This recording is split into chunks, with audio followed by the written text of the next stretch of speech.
1962-2018, cela fait 58 ans que le Burkina Faso a accédé à l'indépendance. Un 58e anniversaire célébré sous le sceau de la bonne gouvernance et de l'équité sociale. Le chef de l'État a appelé au sens de la responsabilité individuelle et collective depuis Manga. Manga qui a accueilli les festivités marquées par un défilé civil et militaire. A noter que la Côte d'Ivoire était le pays invité d'honneur. Le 11 décembre a été également célébré en Chine et au Ghana. Vous verrez les images tout à l'heure. Et puis, le 11 décembre, c'est la fête, mais aussi les souvenirs de la lutte pour l'indépendance. Ce soir, nous vous amenons sur les traces de Wonyande Il-Boudo, le premier millionnaire du Burkina Faso. Il a mis sa fortune au service de la construction de la haute voltaïque du Burkina, un patriote dans les actes comme on en rencontre peu aujourd'hui.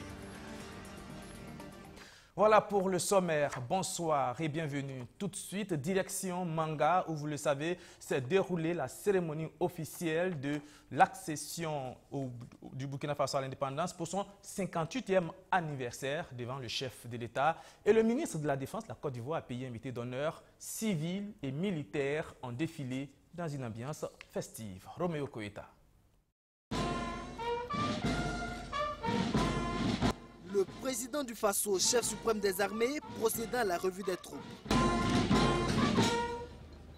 Puis, l'exécution de l'hymne national. L'instant est solennel.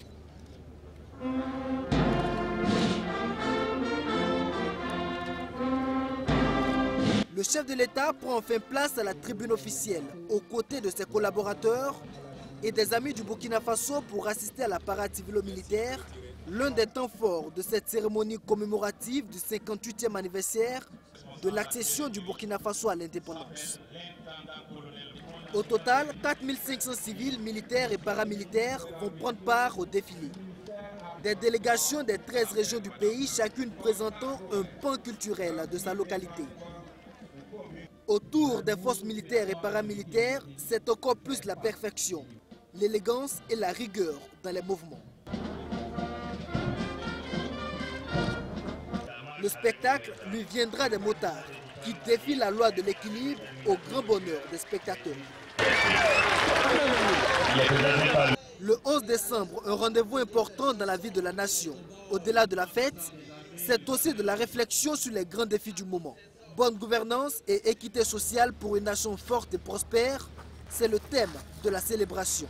En même temps que c'est une introspection individuelle et collective sur les questions de bonne gouvernance, cela nous interpelle chacun à nous poser nous-mêmes la question de savoir qu'est-ce que nous apportons au panier de la bonne gouvernance, au panier du civisme, au panier du patriotisme, au panier du travail collectif pour développer le pays. Je pense que ça c'est important. La Côte d'Ivoire est le pays invité d'honneur pour cette fête de l'indépendance. Des troupes de l'armée ivoirienne ont pris part au défilé sous le regard du ministre d'État Ahmed Bakayoko. J'ai vu des forces de sécurité avec endurance, rigueur, l'expression d'un combat au quotidien contre les terroristes pour assurer la paix et la stabilité. En tout cas, je suis très fier de ce que j'ai vu. Je souhaite bonne fête d'indépendance au Burkina Faso. Fierté également du côté des populations ravies du nouveau visage de leur ville qui a bénéficié de 36 km de bitume. Manga a changé de visage. Donc, je vais profiter de votre micro pour lancer un message aux autorités de Manga et puis la population de prendre bien soin des voiries. Voilà. Toutes les infrastructures ne sont pas encore livrées, mais le ministre Éric Bougma dit prendre toutes les dispositions afin que les entreprises les terminent. Le gouvernement dit avoir tiré leçon des expériences antérieures et compte mettre tout en œuvre afin que Tinkodogo, qui accueille les festivités du 59e anniversaire de l'indépendance, ne soit pas dans la même situation. Il y a la cérémonie officielle, mais le 11 décembre, c'est aussi des festivités éclatées dans les régions. Dans le plateau central, environ 53 acteurs de développement ont été distingués. Parmi eux, le maire des Ignaré et un couple d'Allemands amis de la région. Sandrine Zougouri. du temps et de l'amour consacré à la réalisation d'un CSPS dans la commune de Pissila, d'une école primaire à Barsaloukou et la construction de 5 forages dans le San Matena, un engagement au profit du peuple burkinabé. Le combat de ce couple allemand pour le bien-être de la population est reconnu ici par les autorités. Ils sont désormais chevaliers de l'ordre du mérite burkinabé en ce 58e anniversaire de l'indépendance.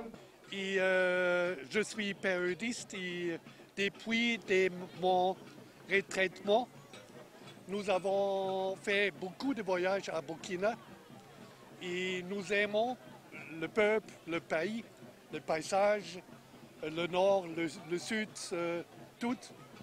Et pour ça, nous avons décidé pour faire quelque chose ici, en ce pays. Nous avons construit une CSPS, une Pissila, Tébéré, et nous avons construit une école primaire, en Kaya Iliala. Le village s'appelle Iliala. Si, nous sommes très contents. Au total, c'est plus d'une 50aine de personnes qui sont honorées dans la région du plateau central. Parmi elles, il y a le maire de la commune de Ziari. Cette distinction, c'est une invite à persévérer, à avancer, à construire, à transformer notre commune, à travailler de telle sorte que la population puisse sentir qu'il y a un développement durable, un développement local soutenu. Voilà ce que cette journée vaut pour nous. Donc au-delà de tout cela, c'est de dire à toute la population qui nous accompagne que nous devons travailler ensemble, dans la concertation, dans la cohésion, dans l'unité, pour que nous puissions avancer, pour que nous puissions bâtir Ziari. Et surtout, se préparer en 2021 pour accueillir la célébration, la commémoration nationale. Placé sous le thème « Bonne gouvernance et équité sociale pour une nation forte et prospère », la gouverneure de la région invite la population du plateau central à être des messagers de la paix. C'est un appel à la cohésion, un appel à la stabilité, un appel aux populations pour le respect des normes sociales qui doivent nous unir, un appel en tout cas à l'union et à la construction d'un plateau central fort et prospère. Et je l'ai dit dans mon discours, cela ne pourra se faire que lorsqu'on aura l'habitude de la culture du dialogue, de la fraternité, et que chacun, en ce qui le concerne, puisse être un vecteur de paix. Parade civile et paramilitaire devant une population fortement mobilisée, la fête fut belle à Ziari. Cet élan de reconnaissance, vous venez de le voir envers ces acteurs de développement, est pour nous l'occasion ce soir de faire ressurgir dans les mémoires le souvenir perdu de cette figure pourtant emblématique de l'histoire du Burkina Faso. On l'appelait affectueusement le premier millionnaire du Burkina quand le pays était encore appelé Haute-Volta. Ouagnandé Ilboudo était un opérateur économique prospère, mais il était surtout le bras financier de toutes les actions en faveur de l'émergence du Burkina Faso d'aujourd'hui. Ses œuvres sociales parlent pour lui, construction de barrages, de la première école privée, du premier hôpital privé. Il retourne sur les traces de Ilboudo Ouagnandé, le millionnaire patriote. C'est un dossier signé de l'excellent Rémi Lambert-Nébier.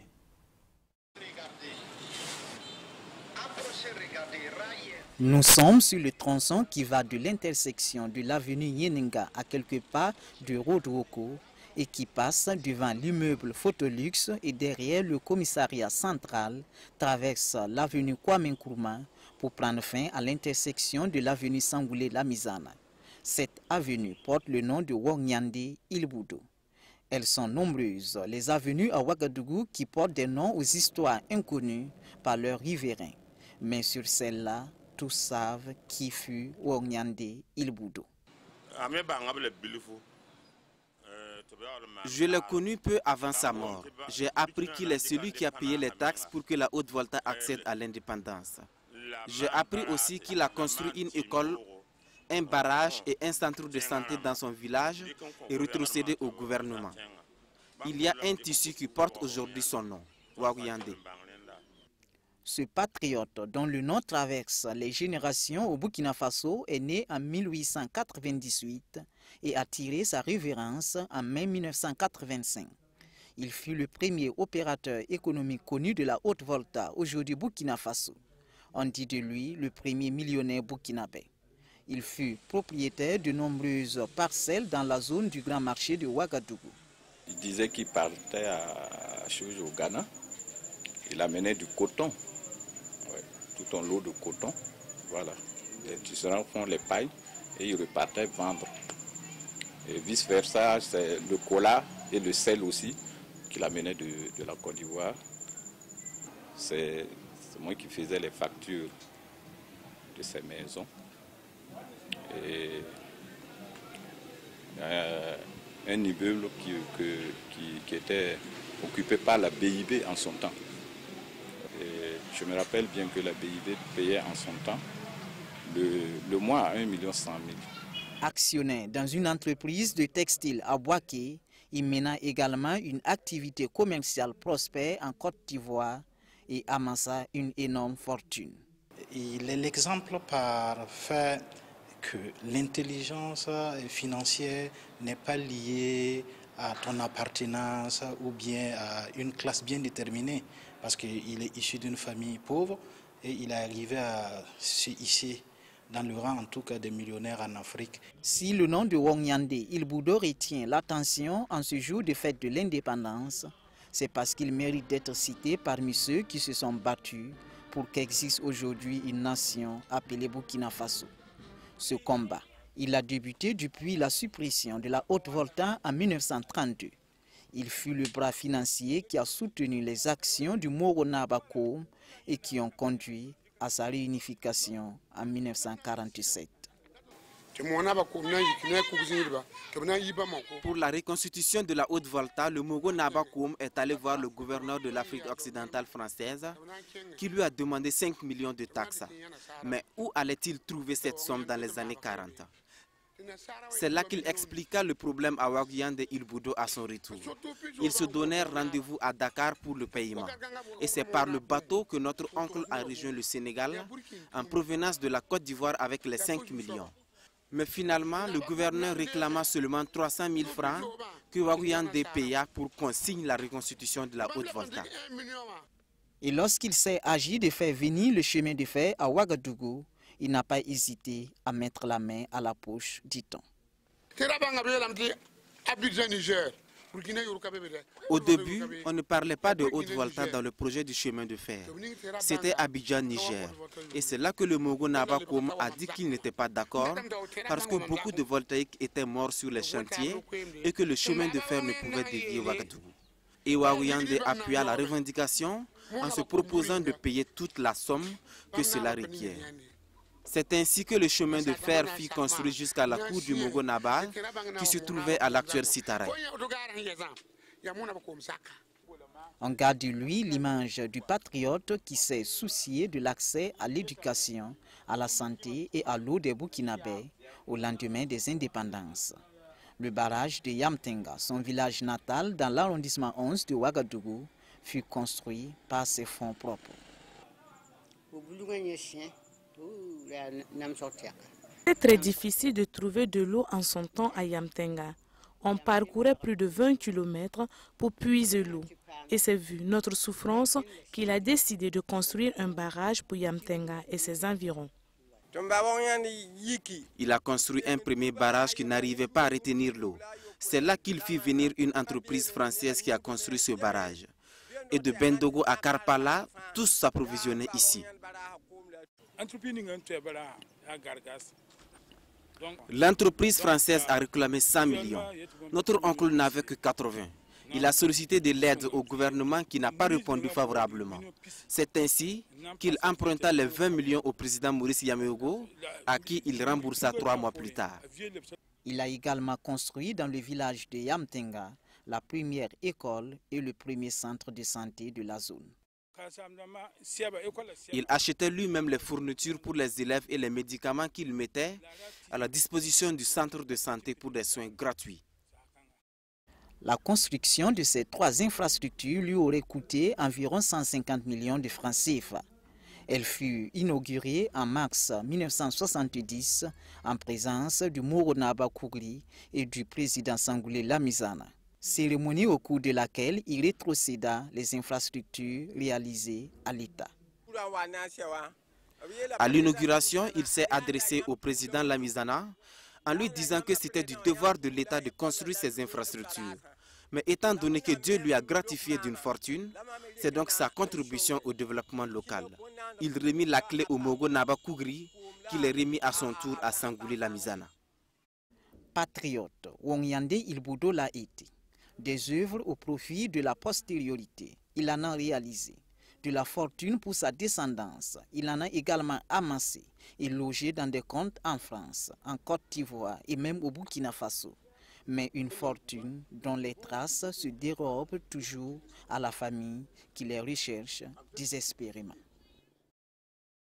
Voilà un véritable exemple de patriotisme comme on en trouve peu sous nos tropiques. Maintenant, on se rend à Accra où s'ouvre demain la 12e commission mixte de coopération Burkina Faso-Ghana. La délégation burkinabé est sur place depuis hier et c'est avec la diaspora burkinabé vivant au Ghana qu'elle a célébré le 11 décembre. Alfred Thioyer. Accra, 11 décembre 2018. Une délégation de l'État burkinabé présente au pays de Kwame Nkrumah dans le cadre de la coopération mixte de coopération entre les deux États. Elle est reçue par l'ambassadeur, le général Zagri. Ce 11 décembre marque la célébration du 58e anniversaire de l'accession du Burkina Faso à la souveraineté nationale. Les Burkinabés du Ghana et les membres de la délégation, réunis autour du représentant de l'État, chantent l'hymne de la victoire.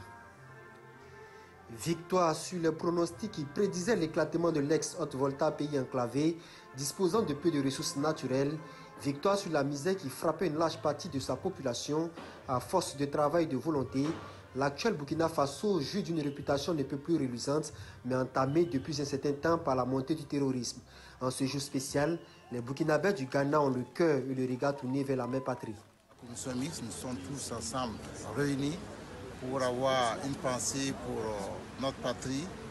Et nous avons observé une minute de silence pour les héros nationaux, les martyrs, tous ceux-là qui ont payé de leur vie à un moment donné pour que le Burkina Faso soit ce qu'il est, et tous ceux qui au quotidien se sacrifient sur divers fronts afin de préserver la sécurité et la paix du Burkina Faso, conditions indispensables pour les œuvres de développement et de prospérité de la nation. Rassemblés autour des couleurs nationales, la diaspora du Ghana apprécie les efforts consentis par le peuple pour assurer sa souveraineté, mais aussi l'action des leaders qui se sont succédés à la tête du pays. Nous félicitons nos anciens présidents, à partir de Maurice Yambouéro, Lamine Zana, Serge Zerbo, commandant Jean-Baptiste Ouedraogo, Thomas Sankara, Blaise Compaoré, et actuellement M. Kafando, et actuellement M. Roch Christian Kaboré. Nous les félicitons d'avoir atteint cet âge pour l'indépendance de notre pays. Nous sommes très fiers de notre pays et nous aimons le Burkina Faso et nous luttons pour le Burkina Faso, nous les diasporas.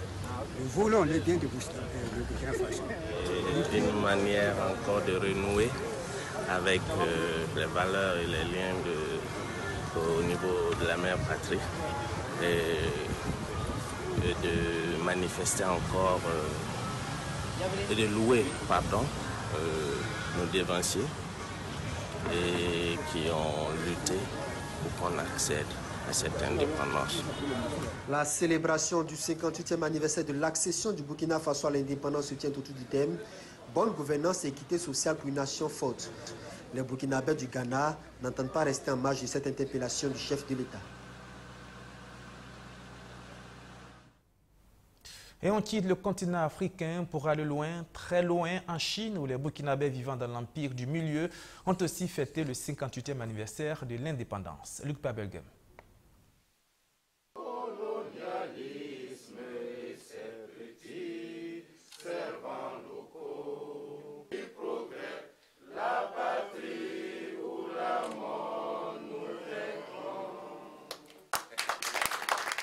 L'hymne national entonné ici dans ce bureau du chargé des affaires du Burkina Faso à Pékin, dans la capitale de la Chine populaire. Issa Joseph Paré est entouré pour la circonstance d'une trentaine de Burkinabés pour la commémoration du 58e anniversaire de l'indépendance du Burkina Faso. Avec 8 heures d'avance sur le pays, les Burkinabés vivant ou de passage en Chine font partie des premiers à célébrer la fête nationale et ni le froid en ce 11 décembre 2018 avec moins 2 degrés, ni la distance avec plus de 15 000 km du Burkina n'entame le moral des hommes intègres chez le géant chinois, desquels font partie 29 journalistes et communicateurs en formation depuis le 27 novembre à Beijing. Vous êtes venus rendre la fête très chaleureuse. D'un coup, il n'y avait même plus de place. Voilà, et on a chanté encore l'hymne national. On a passé ça dans la convivialité, dans un esprit en cœur avec la nation. Donc je pense que c'est une très bonne chose et j'en suis très content.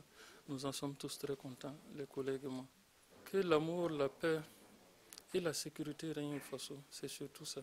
Et chaque jour, nous pensons à cela. Quand nous ouvrons la presse, quand nous voyons ceci, cela, bon, ça nous, pas que ça nous inquiète, et ça nous fait réfléchir.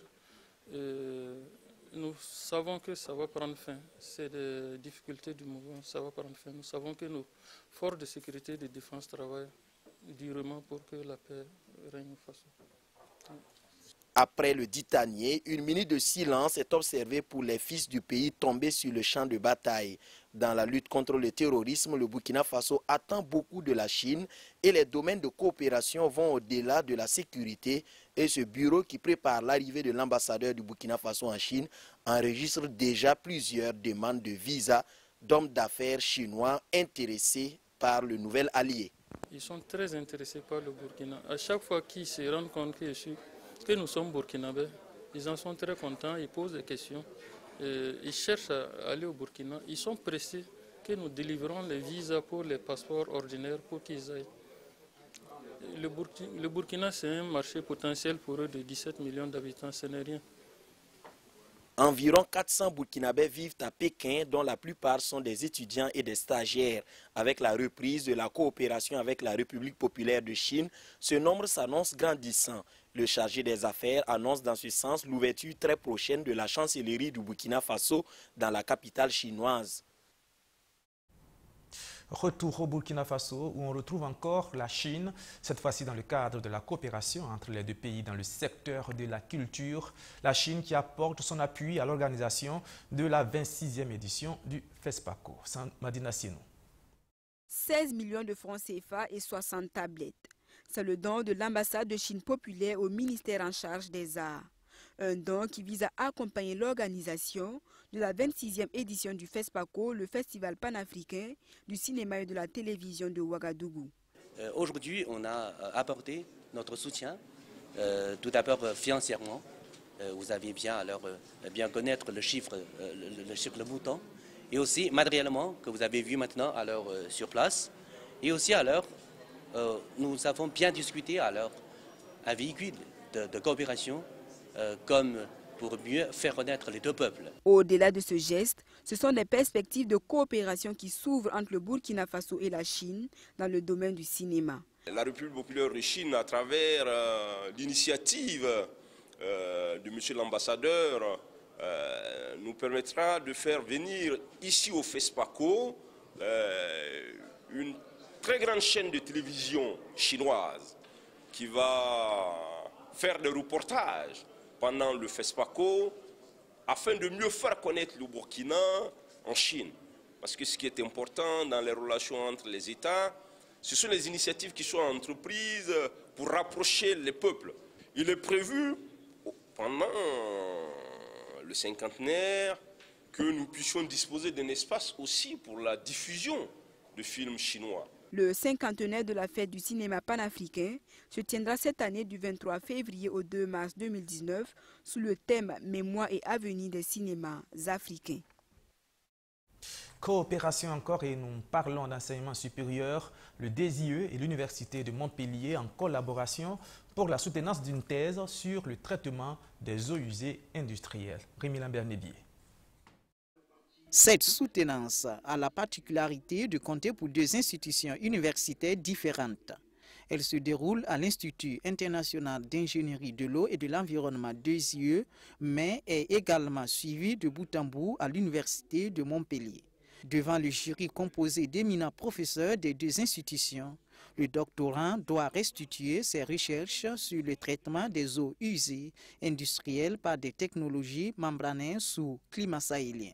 Des technologies qui ont fini de faire leurs preuves sous d'autres cieux, mais qui restent presque inexistantes dans les pays sahéliens comme le Burkina Faso. Pour les technologies membranaires,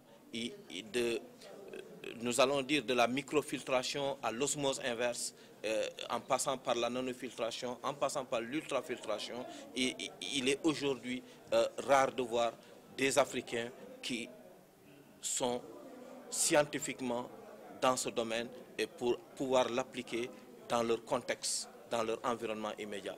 Des raisons de consommation énergétique font que les technologies membraneuses sont peu utilisées dans les pays sahéliens. Des raisons impertinentes, dira le doctorant Aboubakar Sawadougou. Les pays africains peuvent tirer d'énormes avantages de ces technologies.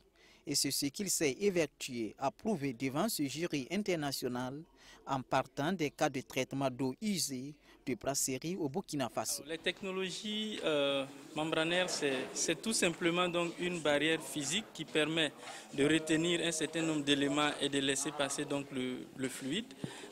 Par exemple, quand vous voulez faire donc du Zomcom, vous utilisez un foulard pour filtrer, donc c'est un peu le même principe. Les technologies membranaires appliquées à l'eau permettent donc d'avoir de l'eau de très bonne qualité. Malheureusement, l'inconvénient entre griffes qu'on met en avant, c'est la consommation énergétique. Donc ça demande une consommation énergétique et c'est la raison pour laquelle sous nos contrées, ces technologies donc ne sont pas en vogue. Et dans notre travail, nous avons montré que c'est plutôt une mauvaise manière de voir les choses parce que nous avons des atouts qui est l'ensoleillement, nous avons des avantages donc que constitue donc la matière organique que nous pouvons donc utiliser. Et mieux, selon les recherches d'Aboubakar Sawadougou, les technologies membranaires peuvent bien au contraire permettre aux pays sahéliens de produire de l'énergie. D'abord, nous avons des eaux qu'on traite, donc c'est des nuisances environnementales donc, que nous captons. Nous avons des sous-produits qu'on valorise. Nous avons donc du méthane qui est un gaz à effet de serre qu'on séquestre. Et à la fin, on a de l'énergie qu'on peut utiliser pour d'autres opérations dans le contexte industriel, qu'on peut réutiliser en agriculture et même à l'intérieur d'un complexe industriel. Des recherches de terrain qui viennent combler le vide de travaux scientifiques qui existaient dans ce domaine. C'est pourquoi l'impétrant a reçu les félicitations du jury avec à l'appui la mention très honorable. Le tout nouveau docteur en génie des procédés de l'Université de Montpellier et en eau et assainissement des 2IE a été invité à poursuivre ses investigations pour que les résultats de ses travaux soient mis en œuvre au profit du développement. Voilà, et on termine ce journal avec ces chiffres. Selon le Centre Muras, le taux de prévalence de l'hépatite B au Burkina Faso est de 9% et de 4% pour l'hépatite C. Une tendance qui pourrait baisser si la sensibilisation s'intensifie. Et quoi de plus approprié que de commencer par les enseignants? On les retrouve ici dans une conférence sur les hépatites virales. Madina Sienou. L'amphi 700 de l'Institut des sciences transformé en salle de conférence le temps d'une matinée. Avec Dr Marie-Emmanuel, ses élèves professeurs vont renforcer leurs connaissances sur les hépatites virales. L'initiative du ministère de la Santé vise à faire de ses futurs enseignants des ambassadeurs de lutte contre les hépatites virales au Burkina Faso.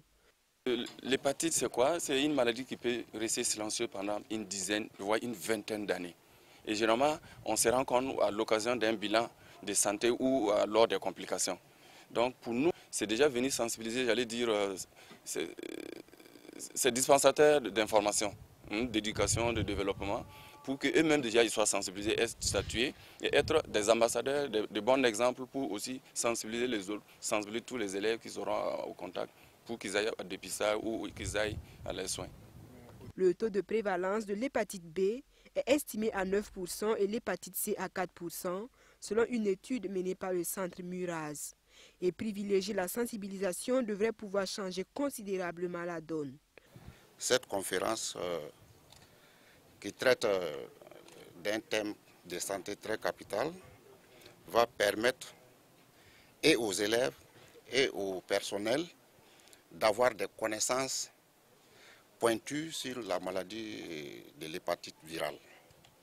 Donc, comme vous le savez, il n'y a pas une richesse qu'on peut préférer à la santé. Donc, de ce point de vue, l'UDS est heureux d'accueillir cette conférence qui va permettre aux uns et aux autres d'avoir une connaissance complète de la maladie de l'hépatite virale. Pour faire passer le message aux élèves de l'IDS et à son personnel, la conférence sur les hépatites virales va porter essentiellement sur la définition et les différents types d'hépatites, ses modes de transmission, ses facteurs risques et ses méthodes de prévention. Voilà, c'est la fin de ce journal. Merci de l'avoir suivi. Merci encore une fois pour votre fidélité. On se retrouve demain à la même heure, 19h30, pour notre session d'actualité.